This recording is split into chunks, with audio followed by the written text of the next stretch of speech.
This channel does not promote any violent, harmful, or illegal activities. All content provided by this channel is meant for an educational purpose only.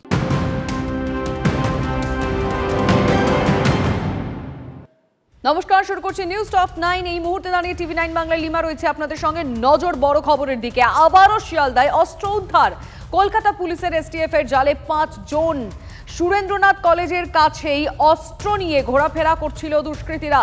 যেটা জানা যাচ্ছে, MG রোডের auto stand থেকে পাকড়াও করা হয়েছে 5 জন দুষ্কৃতীকে। ধৃতদের কাছ থেকে কি পাওয়া গেছে? 2টি 9mm পিস্তল, 15টি গুলি। পাচার নাকি অন্য কোনো উদ্দেশ্যে অস্ত্র নিয়ে যাওয়া হচ্ছিল? কি কারণে এই সমস্ত অস্ত্র জড়ো করা হয়েছিল? কি মোটিভ ছিল? পুলিশ তদন্ত করে সব দিকটা দেখার চেষ্টা করছে, কিন্তু তার আগে ছবিটা একবার দেখাই আপনাদেরকে। যে অস্ত্র উদ্ধার হয়েছে এবং যাদেরকে পুলিশ পাকড়াও করতে পেরেছে, একেবারে যেটা 5 জনের বিষয় জানা যাচ্ছে, সুরেন্দ্রনাথ কলেজের কাছে এই সমস্ত অস্ত্র নিয়ে ঘোরাফেরা করছিল দুষ্কৃতীরা। 5 জনকে জালে নিয়েছে এসটিএফ। এমজি রোডের অটো স্ট্যান্ড থেকে এই 5 জন দুষ্কৃতীকে, যাদের ছবি একমাত্র টিভি 9 বাংলায় আপনারা দেখতে পাচ্ছেন এক্সক্লুসিভলি, এই সমস্ত অস্ত্র তাদের কাছে ছিল। কি কারণে তারা এই অস্ত্র জড়ো করেছিল? চলুন আমাদের রিপোর্টার সুশোভনের সঙ্গে সরাসরি কথা বলি। সুশোভন, এখনো পর্যন্ত পুলিশ কি বলছে? এদের মোটিভ কি ছিল? দেখো, মোটিভ এখনো স্পষ্ট নয়, কিন্তু আজকে সন্ধ্যেবেলা তোমাকে দেখাবো এই যে অটো স্ট্যান্ড, এই অটো স্ট্যান্ডেই কিন্তু এই 5 জন তারা দাঁড়িয়েছিল। এসটিএফ এর যারা গোয়েন্দারা তারা কিন্তু নজর রাখছিল এবং তাদের যে একেবারে যে হাঁটাচলা বা কথাবার্তা সন্দেহজনক ছিল। তারপরে কিন্তু তাদের প্রথমে আটক করা হয় এবং আটক করে যখন জিজ্ঞাসাবাদ করা হয়, তাদের কাছে একটি ব্যাগ পাওয়া যায়।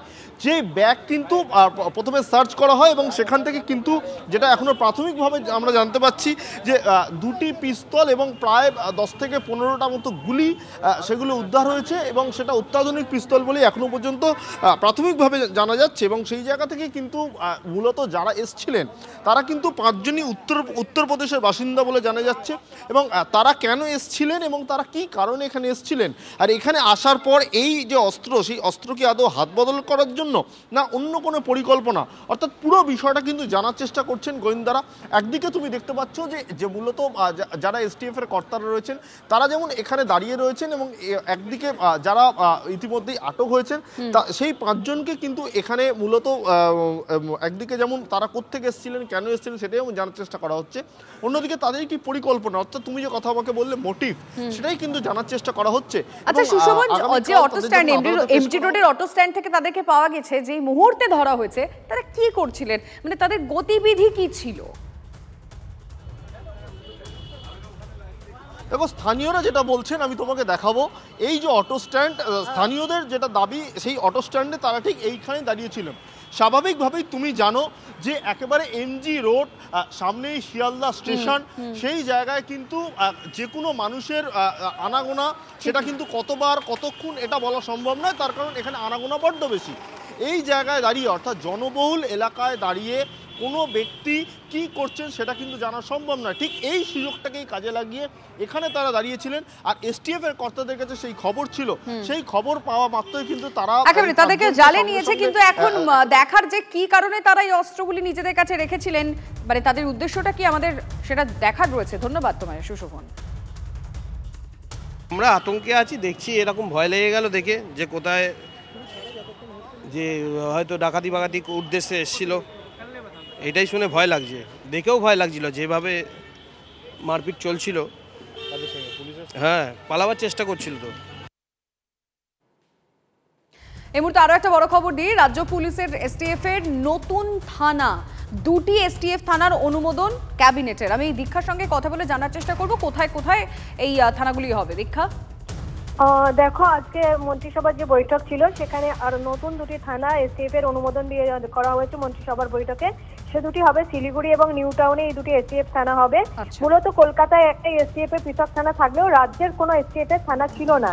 এই এসটিএফ এর থানা হওয়ার ফলে যে সুবিধাটা হবে, এসটিএফ নিজস্ব থানায় সেটা এফআইআর করতে পারবে এবং যে অভিযানগুলো এসটিএফ করে থাকে সাধারণত জঙ্গি দমন, মাদক পাচার রুখতে, সেগুলিতে সাধারণত যে এলাকায় হয় সেখানকার থানাকে নিয়ে তখন তাদেরকে সেই কাজগুলি করতে হয়ে থাকে। কিন্তু এক্ষেত্রে এসটিএফ এর থানা হলে তারা নিজেরা এফআইআর করে গোপনীয়তা বজায় রেখে অভিযান চালাতে পারবে। এবং 2টি থানা হচ্ছে নিউ টাউন এবং শিলিগুড়িতে।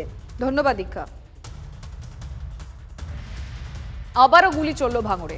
ভর সন্ধে ভোজেরহাটে শুট আউট, গুলিবিদ্ধ এক যুবক। ভোজেরহাটের ভাটিপোতায় ভাড়া থাকে গুলিবিদ্ধ জাহির পুরকাইত। সন্ধ্যার রাস্তার পাশে বাইকের ওপর বসেছিল, সেই সময় তাকে লক্ষ্য করে গুলি চালানো হয়। আহত অবস্থায় যুবককে কলকাতার একটি বেসরকারি হাসপাতালে ভর্তি করা হয়েছে। গুলি করা আছে শুনে আমি এখন স্পটে এসেছি, এসে এখন এখানে প্রশাসনরা সবাই আছে, ওকে এখন হাসপাতালে পাঠানো হয়েছে। শত্রু তো ছিল, সেটা আমি এখন বলছি না, সেটা পুলিশ তদন্ত করে বার করবে। আমরা তো খুব ভয় পেয়ে গেছি হঠাৎ কথাটা শুনে, যে আমাদের গ্রামে এরকম কোনো দিন হয়নি, আজকে হঠাৎ এরকম হলো। আমরা তো বিশ্বাস করতে পারছি না। এবার বারবার ওকে জিজ্ঞেস করছি, বলে আমি এখন বলতে পারবো না, আমার দম লেগে যাচ্ছে, আমাকে শীঘ্রই হসপিটালে নিয়ে চলো। কারণ পুলিশের কাছে দাবি করবো তারা সঠিক সিদ্ধান্ত নেবেন, সঠিক পদক্ষেপ নেবেন এবং সঠিক তদন্ত করবেন, এইটুকু আশাভাষা আমাদের আছে। 7 মাস আগে বিয়ে করেছিল জাহিদ পুরকাইত। শ্বশুরবাড়ির অমতেই সে বিয়ে করেছিল এবং বিয়ের পরেই কলকাতার লেদার কমপ্লেক্স থানা এলাকার ভাটিপোতা এই এলাকাতে ভাড়াতে থাকতো এবং পাশাপাশি লেদার কমপ্লেক্সে সে কাজ করত। যেটুকু জানা যাচ্ছে যে সোমবার ভর সন্ধ্যাবেলায় ঠিক এই জায়গা দিয়ে, এই রাস্তা দিয়ে সে যখন তার ভাড়া বাড়িতে আসছিল, হঠাৎই পিছন থেকে একটি বাইকে দুজন এসে তার ওপরে গুলি চালায়। সম্পর্কের টানাপোড়েনের কারণেই কি তার ওপরে এই গুলি চালানোর ঘটনা, নাকি আছে অন্য কারণ? এই এলাকার সিসিটিভি ফুটেজ সংগ্রহ করেই ইতিমধ্যেই তদন্ত শুরু করেছে কলকাতার লেদার কমপ্লেক্স থানার পুলিশ আধিকারিকরা। সত্যজিৎ মণ্ডল, TV9 বাংলা, ভাঙড়। ট্যাংরার হেলে পড়া বাড়ি ভেঙে ফেলার সিদ্ধান্ত কলকাতা পুরসভার। আগামী সোমবার থেকে শুরু হবে বহুতল ভাঙার কাজ। পুরসভার ইঞ্জিনিয়ারদের পরামর্শ মেনে নির্মীয়মান বহুতলটি ভাঙার সিদ্ধান্ত পুরসভার। হেলে পড়া বাড়িটি ভেঙে ফেলার পর পাশের বাড়িটির অবস্থা খতিয়ে দেখা হবে বলে জানিয়েছেন মেয়র ফেরহাদ হাকিম। প্রথমে সিদ্ধান্ত নেওয়া হয়েছিল নির্মীয়মান বাড়িটির ওপরের অংশ ভাঙা হবে, তবে সেই সিদ্ধান্ত বদল কলকাতা পুরসভার। একই সঙ্গে ফেরহাদ জানালেন, হেলে যাওয়া নির্মীয়মান বহুতলটি বেআইনি। রিপোর্ট দেয়নি, তবে একটা সাজেশন দিয়েছে যে ওর ড্যামেজটা হচ্ছে পাশের বাড়ির ইয়ের জন্য। তো আমরা এবার নির্ণয় নিয়েছি পাশের বাড়িটা যেটা ইলিগাল, যেটা নোটিশ সেই জুলাই মাস থেকে দেওয়া ছিল না, 8 মানে কি মাস, অগাস্ট থেকে দেওয়া ছিল, ওটা হয়ে 408 করে সেটাকে ভাঙা স্টার্ট করবে। ওই বাড়িটা ভেঙে দিলে হয়তো এই বাড়িটা, তারপরে স্ট্রাকচার ইঞ্জিনিয়ার হয়তো স্টেবিলিটি দিতে পারে। হ্যাঁ, সাদা বাড়ি। বিজেপি নেতা খুনে অভিযুক্ত 5 তৃণমূল নেতার জামিন। কলকাতা হাইকোর্টের জলপাইগুড়ি সার্কিট বেঞ্চ আজ 5 তৃণমূল নেতাকে জামিন দিয়েছে। 2021 সালে ভোট পরবর্তী হিংসায় দিনহাটার বিজেপি নেতা শ্রীধর দাস নৃশংসভাবে খুন হন। 11 অভিযুক্তকে গ্রেফতার করে সিবিআই। বিচারপতি জয়মাল্য বাগচি ও গৌরাঙ্গ কান্ত ডিভিশন বেঞ্চ আজ শর্ত সাপেক্ষে 5 অভিযুক্তকে জামিন দেয়। যে 5 জন শর্ত সাপেক্ষে জামিন পেলেন তারা কেউ কোচবিহার জেলায় ঢুকতে পারবে না। পাশাপাশি সিবিআই এর শিলিগুড়ি দপ্তরে সপ্তাহে 1 দিন করে হাজিরা দিতে হবে। সাইফের উপর হামলার ঘটনায় বেঙ্গল কানেকশন। শরীফুল যে মোবাইলটি ব্যবহার করত তার সিম খুকুমনির নামে এক মহিলার নামেই নথিভুক্ত করা হয়েছিল। সন্ধান মিলল সেই খুকুমনির। এই খুকুমনির খোঁজে মহারাষ্ট্র থেকে তদন্তে আসেন মুম্বাই পুলিশ। গতকাল রাত্রি থেকে শুরু হয় তার সন্ধানে তল্লাশি। অবশেষে আজ তার সন্ধান পায় মহারাষ্ট্র পুলিশ। এই খুকুমনি হারিয়ে যাওয়া ফোনের সিমই ব্যবহার করত মুম্বাইয়ে অভিনেতা সাইফ আলী খানের উপরে আক্রমণকারী। তিনি এখন কোতোয়ালি থানা এলাকায় মাসির বাড়িতে থাকেন। সেখানে তাকে জিজ্ঞাসাবাদ করেন মুম্বাই পুলিশের আধিকারিকরা। খুকুমনি দাবি, কলকাতায় এনআরএস হাসপাতালে ডাক্তার দেখাতে এসে তার মোবাইলটি চুরি হয়ে যায়। সেই সময় থেকে সে থানায় কোনো অভিযোগ জানায়নি, আর সেই ফোনটি শরীফুলের হাতে যায়।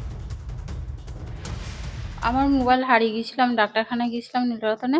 আমি 2 দিন ধরে ফোন করেছি, ও ফোন তুলেনি। 3 দিনের দিন ফোন করে বলছে যে কোথায় থেকে বলছে। আমি বলছি যে ফোনটা আমার হারিয়ে গেছে, আপনার কাছে আছে ফোনটা, ওটা আমার, আমাকে ফেরত দেন।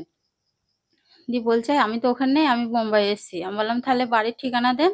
ও বললো যে আমার বাড়ি এখানে নয়, বাংলাদেশ। বাঘের আতঙ্ক যেন পিছু ছাড়ছে না বাঁকুড়ার জঙ্গল মহলের বাসিন্দাদের। 12 মাইলের জঙ্গলে ফের দেখা মিলেছে বাঘের। গ্রামবাসীদের দাবি তেমনই। বনকর্মীরা সতর্ক থাকতে বলেই খালাস। জঙ্গলে না গেলে পেট চলবে কি করে, সেটা ভেবেই ঘুম উড়েছে বাসিন্দাদের।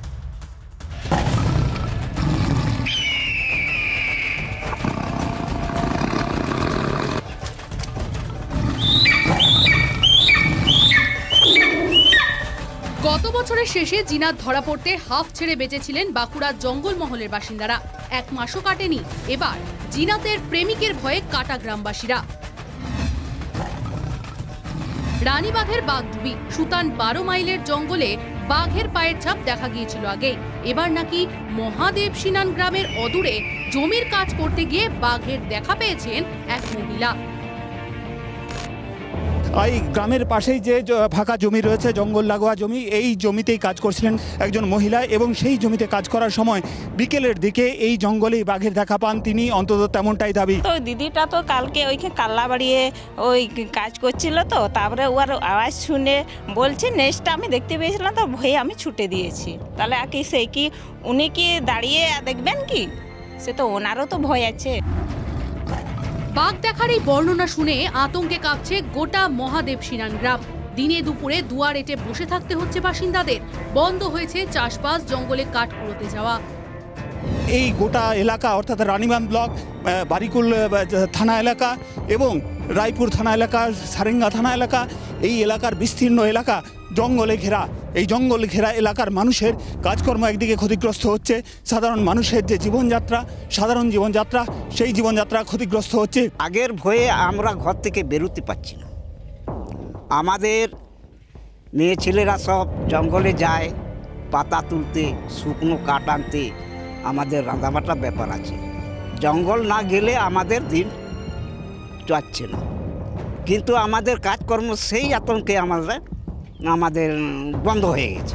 ঘুম নেই কারো, তো হয়তো খোলা আমাদের সেই মানে বাড়িগুলো হয়তো সেভাবে নেই, দরজা কপাটগুলো কিছু নেই, তাহলে সেই ঘুমটাও ঠিকঠাক হচ্ছে না রাত্রিবেলা।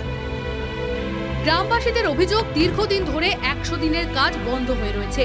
রুটি রুজির জন্য তাই জঙ্গলের ওপরই নির্ভর করতে হয়। কেউ কেউ তাই প্রাণ হাতে নিয়েই জঙ্গলে ঢুকছেন। কাজ তো আমাদের নেই, বলছে তো 100 দিনের কাজ, সেটা তো কই হয়নি আমাদের। তাহলে আমাদের এখন যে চারা হয়েছে সেটা তো আমাদের ধান লাগানো তো করতেই হবে। আমরা তো চাষ বাড়িতে আমাদের কি, সে ধান না চাষ করলে আমরা তো খেতে তো আর পারবো না।